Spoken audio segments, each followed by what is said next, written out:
बेरंग लिफाफे भाग 5। ये सच है नहीं था तेरे हिसाब का, पर ये भी है था सिर्फ तेरे आब का। तू मिटाती या तू बनाती तेरे हाथ था, पर तूने छोड़ दिया बना के बाजार का।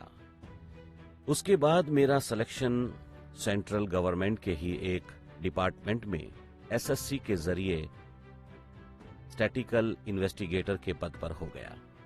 पर मुझे लगता था कि शायद मैं इन सब समस्याओं से बच जाऊंगा।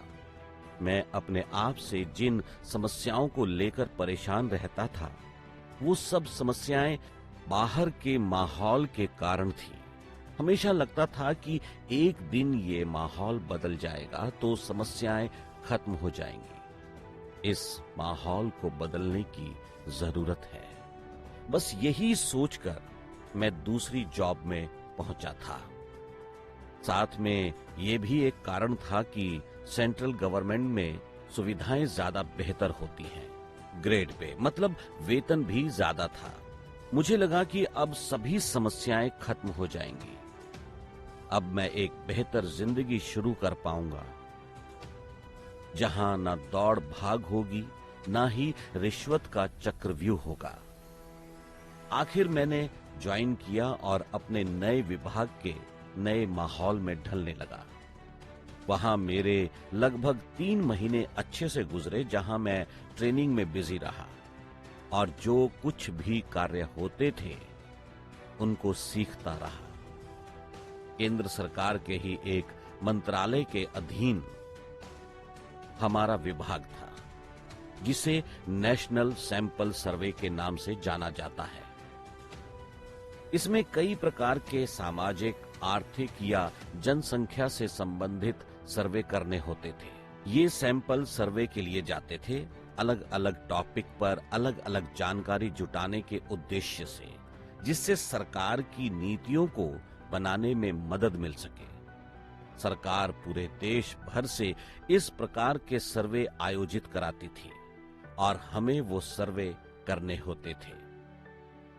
उसके लिए पहले से तय मापदंड के अनुसार एक जिला, उसके अंतर्गत एक गांव हमें अलॉट किया जाता था और उसमें भी नक्शे के आधार पर हमें घर आवंटित किए जाते थे कि किस घर से आपको सर्वे करके लाना था। हमारे अधिकारी कहा करते थे कि जैसे चावल पक गया या नहीं, उसे चेक करने के लिए चावल के कुछ दानों को बर्तन में से निकालकर चेक करते हैं और उससे ये अंदाजा लगाया जाता है कि सभी चावल पक गए हैं या नहीं। बिल्कुल वैसे ही हमारे सर्वे ये बताते हैं कि देश में किस चीज की क्या स्थिति है और उसके आधार पर सरकार नियम और नीतियां बनाती है। इस प्रकार के सर्वे में चुनिंदा घरों को एक विशेष नियम या फॉर्मूला के तहत सिलेक्ट किया जाता है। इसे अपने मन से नहीं कर सकते थे, ताकि सर्वे पूरी तरह वैज्ञानिक तरीके से हो। इन घरों की लिस्ट पहले से तय होकर हमें दे दी जाती थी। कोई जानकारी देने से मना करते तो उसके लिए अलग अलग तरीके अपनाकर प्यार और सहमति से जानकारी हासिल की जाती थी। यदि नहीं कर पाते तो अयोग्य माना जाता था, जो हमारे करियर को गलत दिशा दे सकता था। ये सच है कि आप जिस चीज का पीछा छोड़ना चाहो, वो आपके पीछे लगी ही रहती है। कोई भी समस्या हो या कोई भी कार्य हो जिससे बचना चाह रहे हो, वो चीज आपका पीछा नहीं छोड़ती। आपके साथ भविष्य में क्या होने वाला है, ये आपको नहीं पता, पर समय इन सब बातों से परिचित है। इसीलिए हमेशा समय आपके सामने नए नए नाटक या घटनाएं बनाता है, ताकि आप अपना निर्णय बदल सके। मेरे साथ भी कुछ ऐसा हुआ। पहली बार मुझे एक सर्वे अलॉट किया गया, जिसमें एनएसएसओ द्वारा एक सर्वे कराया जा रहा था। उसमें घरों के अंदर कमरों में कितने औसतन दरवाजे और खिड़कियां होती हैं और उनमें भी किस प्रकार के कमरों में कितनी जगह खुली रखी जाती है पता करना था। इसी सर्वे में मुझे एक जगह अलॉट की गई। सर्वे के लिए 2 साथी थे। उस लिस्ट में एक घर जिसमें सर्वे किया जाना था वो एक बाहुबली का घर था जो पूर्व विधायक भी रह चुके थे। हम उनके घर पहुंचे और वहां जाकर हमने कुछ प्रश्न पूछे जो दिए गए प्रारूप में थे, जैसे आपके घर में कितने कमरे हैं, सोने वाले कमरे में कितने दरवाजे हैं, स्टोर में कितने दरवाजे हैं आदि। उन्होंने आपस में पूछकर जवाब देने की बात कही। थोड़ी देर में अंदर से किसी ने कहा, आप खुद ही बैठक में देख लीजिए, वैसे ही सभी कमरे हैं। उन्होंने हमें अंदर बुलाया और एक कमरे में जैसे ही हम अंदर पहुंचे बाहर से कमरा लॉक कर दिया। थोड़ी देर बाद हमें खिड़की से दिखाई दिया कि 4-5 बंदूक वाले आ रहे हैं। उन्होंने कहा कि चोर आए हैं, चोरी की प्लानिंग कर रहे थे, तभी पकड़े गए। किसी ने कहा बबली विधायक के आदमी हैं, मार के फेंक दो। तभी एक सज्जन ने कहा नहीं पीटो मत, पुलिस के हवाले कर दो। फिर पुलिस आई और हमने पुलिस को हाथ जोड़कर बताया हम लोग चोर नहीं हैं। अपना आई कार्ड दिखाया पर उन्हें यकीन नहीं हुआ। उन्होंने कलेक्ट्रेट में फोन लगाया और वहां से पूरी जानकारी हासिल की। वेरीफाई करने के बाद हमें छोड़ा गया। उस घटना से मुझे लगा कि यार इससे तो पहले ही अच्छे थे। दुनिया झुककर सलाम करती थी, ऐसे भी देते थे। ये तो गलत जगह फंस गए। उस समय सोच लिया कि ये सर्वे फरवे अब नहीं करना, बस इस जॉब को छोड़ना है, कुछ और कर लेंगे। मेरे पास पिछले कुछ वर्षों की नौकरी में इतना पैसा जमा हो चुका था कि मैं 1 या 2 वर्ष का खर्चा घर बैठे या पढ़ाई करते हुए निकाल सकता था। उस समय मध्य प्रदेश से कई लोग IAS और IPS बनने लगे थे। मुझे लगा यार मैं भी IAS या IPS बनूंगा। बड़ी नौकरी में बड़े मजे हैं, सिर्फ ऑर्डर देना है, गाड़ी, बंगला, रुतबा सब है। लगभग 7 दिन मैं सोचता रहा। मैंने अपने ऑफिस में अपने सर से भी बात की, अपने साथियों से बात की और अपने मित्र सनी से भी। सबने यही कहा कि तेरी जिंदगी है, जो भी निर्णय हो तेरा होगा। हमारे कहने से कुछ नहीं होता, जो तुझे अच्छा लगे तो वही कर और हमें तुझ पर भरोसा है। सनी ने समझाया कि जॉब मत छोड़ना। मैंने तय कर लिया कि अब तो IAS बनना है और फिर यदि ऐसी ही जॉब करनी है तो इसे तो बाद में भी पाया जा सकता है। यही सोचकर मैं तैयारी की प्लानिंग करने लगा। इस सब के बाद भी ये एक बड़ी समस्या थी कि IAS की तैयारी क्या है। नाम तो सुना था, लेकिन IAS और IPS की तैयारी कैसे होती है ये नहीं पता था। मुझे तो ये भी नहीं पता था कि इन एग्जाम्स की तैयारी के लिए कहां जाना होगा या कितना खर्चा आएगा। मुझे समझ नहीं आया कि क्या करना चाहिए। कुछ देर सोचकर मैंने सनी को कॉल किया और बहुत देर तक उससे बात की। उसने मुझे हमारे ही स्कूल के एक सीनियर से मिलने को कहा जो पेशे से एम्स दिल्ली में डॉक्टर थे और खुद भी IAS बनना चाहते थे। कभी कभी जब वो अपने घर आते थे तब हम उनसे मिलते थे। वो अक्सर हमारी हेल्प करते थे। मुझे सनी का ये आइडिया सही लगा। मैंने अगले ही दिन उन्हें फोन किया। अब भाई साहब नमस्कार। हाँ भाई क्या हाल है? भाई साहब मुझे दिल्ली आना है। आ जा, कभी भी घूम जा। घूमने नहीं, मुझे IAS की तैयारी करनी है जो दिल्ली से ही होती है, ऐसा मैंने सुना है। केवल दिल्ली से ही होती है ऐसा तो नहीं है, पर हाँ यहाँ से होती जरूर है। अच्छा एक काम कर, तू दिल्ली आ, फिर मिलकर बात करते हैं। मैं जल्दी ही आ रहा हूँ। ठीक है, किसी के साथ आना, ये बहुत बड़ी सिटी है, तू पहले कहीं ऐसी जगह गया भी नहीं है। तो क्या हुआ भाई साहब, मैं तो आ जाऊंगा, कोई बच्चा थोड़ी हूं। उन्होंने हंसते हुए मुझे अपना पता लिखवाया और किस स्टेशन से कैसे आना है सब बताया। भोपाल से आने वाली हबीबगंज एक्सप्रेस के जनरल डिब्बे में बैठकर एक दिन के बाद सुबह 6 बजे मैं दिल्ली जा पहुंचा। मैं पहली बार दिल्ली जैसे किसी शहर में आया था। भाई साहब या डॉक्टर रुपेश के घर मुखर्जी नगर में पहुंचना था। निजामुद्दीन रेलवे स्टेशन से उतरकर किसी से पूछता हुआ सराय काले खां की तरफ से रिंग रोड पर खड़ा हो गया। बहुत से रास्ते दिखाई दे रहे थे। तीव्र मुद्रिका बस मिलती है जो किंग्सवे कैंप तक छोड़ेगी, ऐसा ही मुझे बताया था। पूछकर बस पकड़ ली और किंग्सवे कैंप पर उतर गया। वहां से ऑटो मिलता है जो 5 रुपए में मुखर्जी नगर बत्रा सिनेमा पर पहुंचाता है। बिना किसी परिचित की मदद के स्टेशन से पूछता हुआ मैं बत्रा पहुंचा और वहां से उनको फोन किया।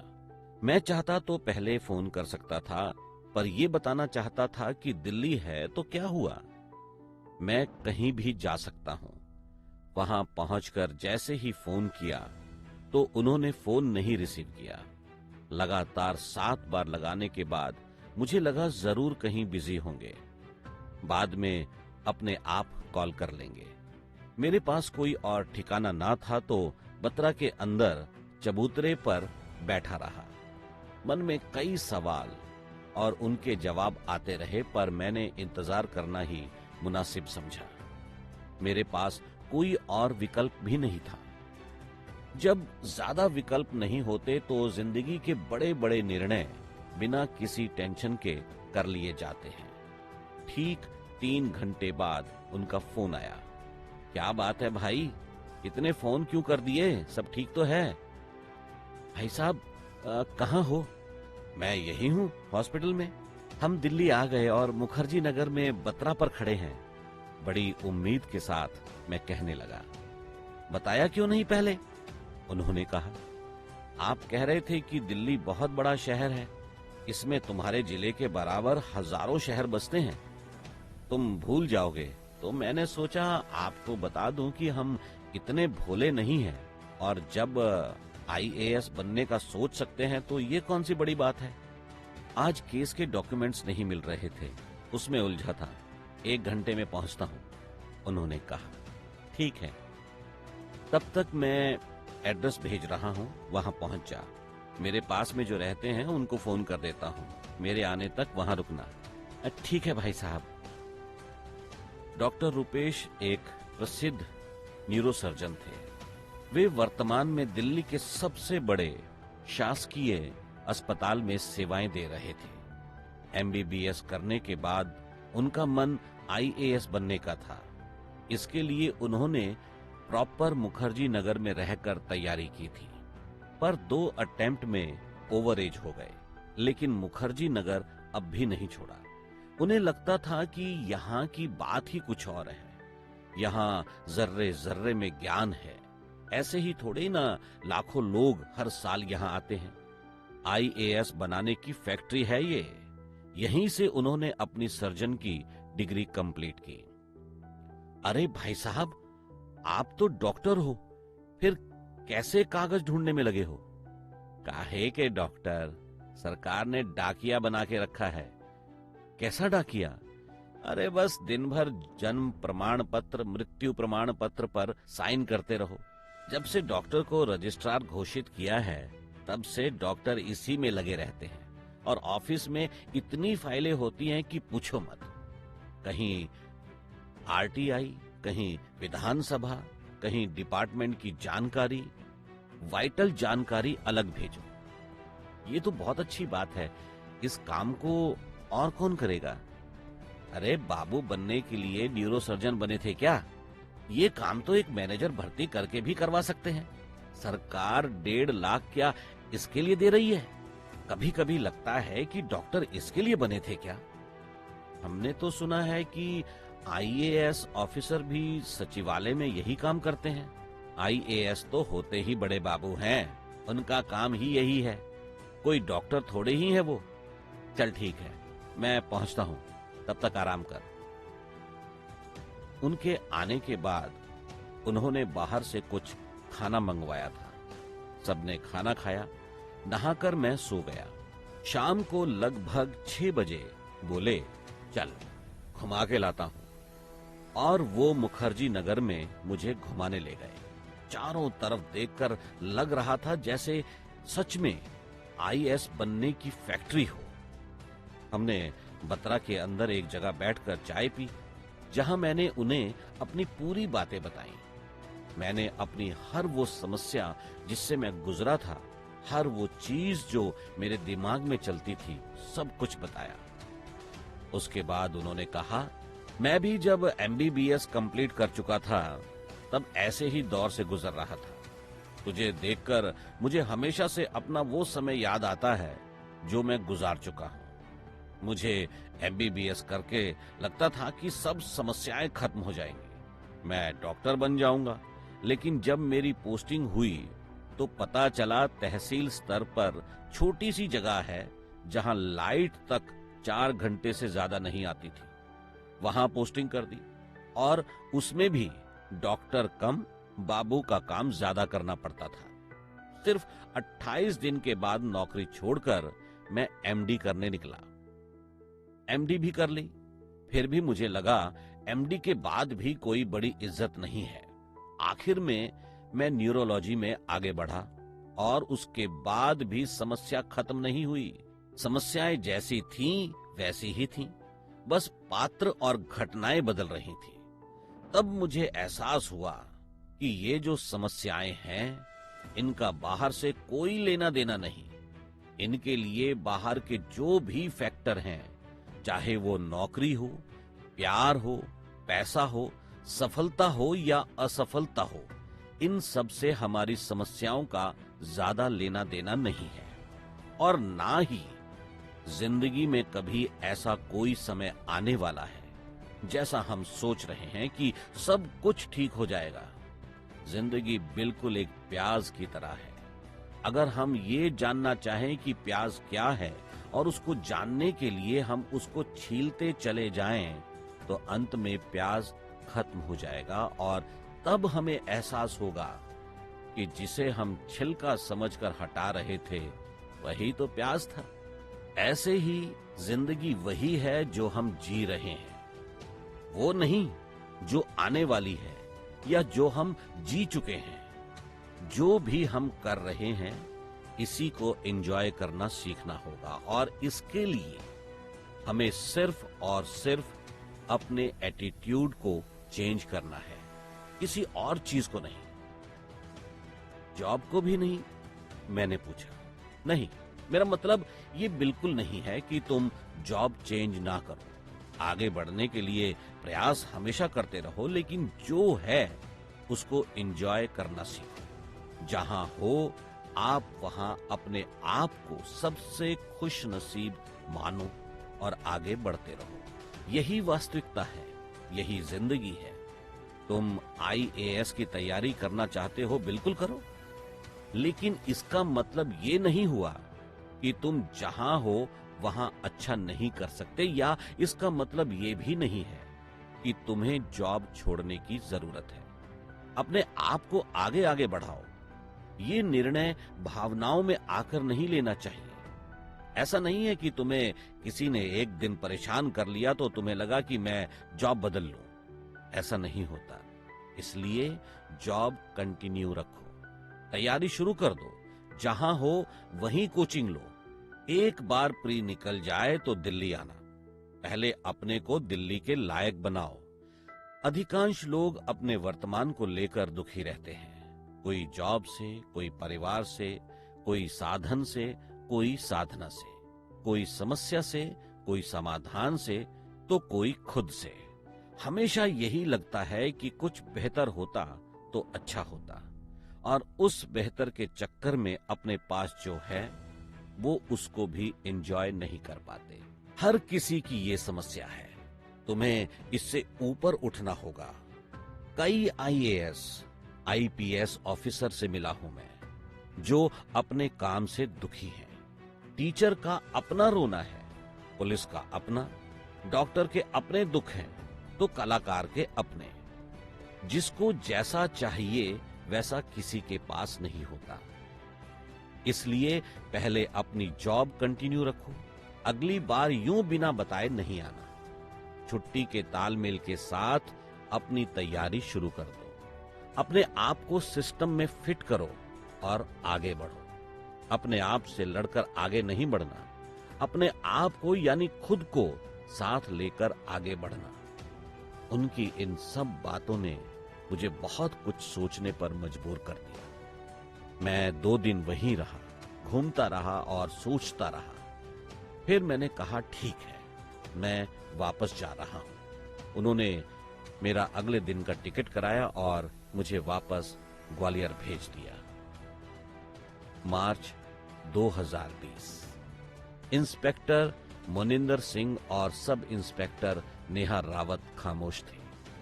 मैंने कहीं सुना था, कहानी वही अच्छी नहीं होती जो ताली बजाने पर मजबूर करे, कहानी वो ज्यादा अच्छी होती है जो खामोश कर दे। ये कहानी नहीं, हकीकत है।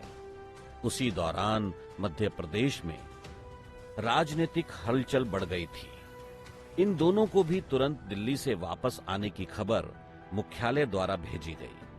कहा जा रहा था कि मध्य प्रदेश में सरकार बदलने के लिए प्रयास चल रहे थे और इसको लेकर सरकारी महकमे में काफी खींचतान का माहौल था।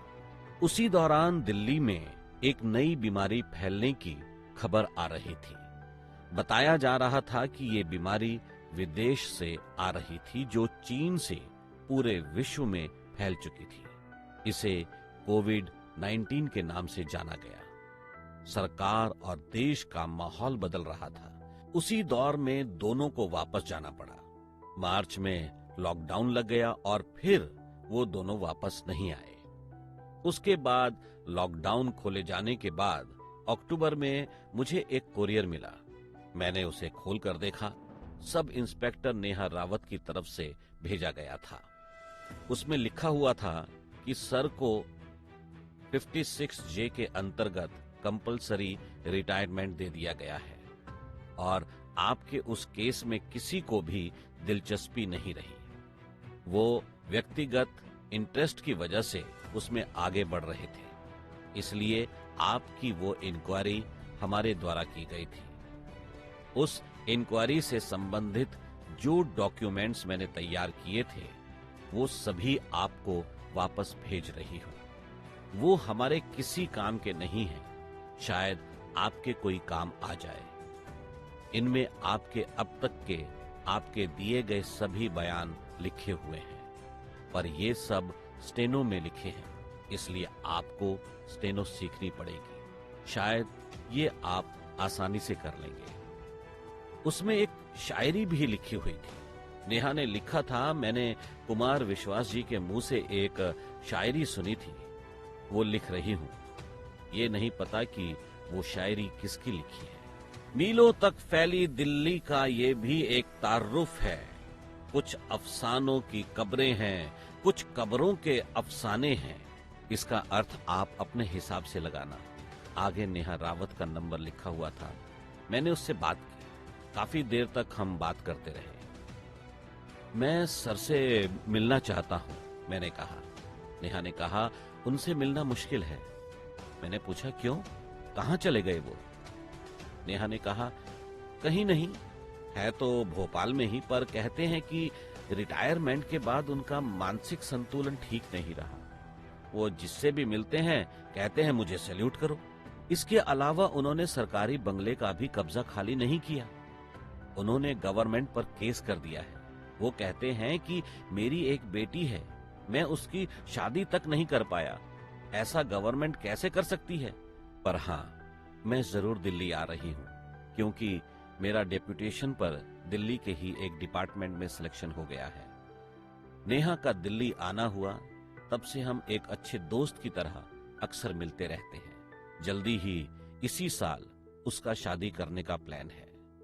जिंदगी वो नहीं जो हम चाहते हैं, जिंदगी वो नहीं जो हम चाहते हैं, जिंदगी वो है जो हम जीते हैं। चाहतें किसी की पूरी नहीं होती, चाहतें किसी की पूरी नहीं होती, पर हम चाहतों में जिंदगी चाहते हैं।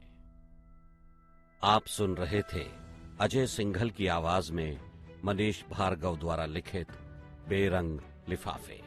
धन्यवाद।